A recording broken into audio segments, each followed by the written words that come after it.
How many times have you lied? How many times have you cheated? How many times have you stolen something? How many times have you looked yourself in the mirror and said, I'm going to make a change, but you don't do it? You lied to yourself and God. How many times have you looked yourself in the mirror and said, I'm going to stop smoking. I'm done with drinking. I'm done with cursing. I'm going to stop lusting after women. I'm not going to look at all of those videos anymore. I need to stop. I need to make a change. How many times have you lied, my friends? That's a lie. How many times have you looked at yourself in the mirror and said, I'm a loser. I can't stop it. Don't believe that, my friends. You're not a loser. You can stop it.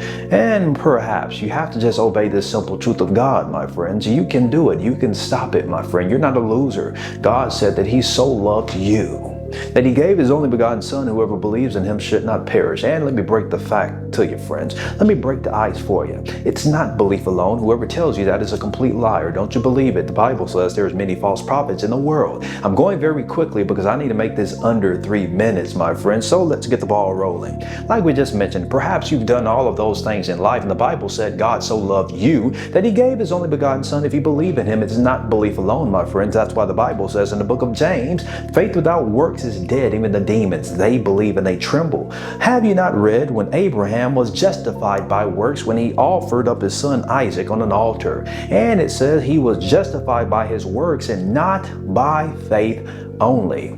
That's why the Bible tells us simply in 1 Peter 3:21, you must be baptized to be saved. Baptism saves us. Mark 16:15 and 16 says, he who believes and is baptized will be saved. Acts 2:38 says, baptism is for the forgiveness of sins. It says in Acts 2:47 that the baptism adds you where the saved are, the church, the one church, the church of Christ. You can't be saved as a Baptist, Methodist, Pentecostal, Orthodox. All of that is a lie from Satan, but let's keep rolling. I know what you're thinking. You're saying, what about the thief on the cross? No, my friends, you can't be saved like him.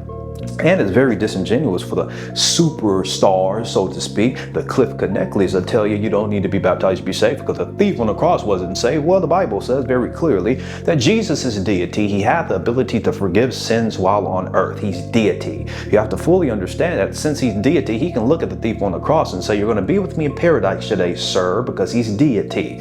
God did not look at you and me on the cross. He's not on a cross next to us right now telling us you're going to be with me in paradise. No. Instead, God told you and me, Acts 2:38, to be baptized for the forgiveness of sins. That's what he told you and me. And it also says that Jesus, whenever he died upon the cross, he brought in a new covenant, a better covenant. And that old law was nailed to the cross. You and I are under the new covenant. The thief on the cross was under the old covenant. Baptism for the forgiveness of sins did not apply to him. It applied to you and me. It applies to you and me, not to the thief, my friend. You have to fully understand that. And for the person seeking truth, they will see that. And you can eat right through that lie that they tell when it's belief alone. You can't be saved like the thief, my friend, but let's keep going. It says very clearly in Colossians chapter 2 and verse number 11, it says, in him we're also circumcised with the circumcision made without hands by putting off the body of sins of flesh and buried by the circumcision.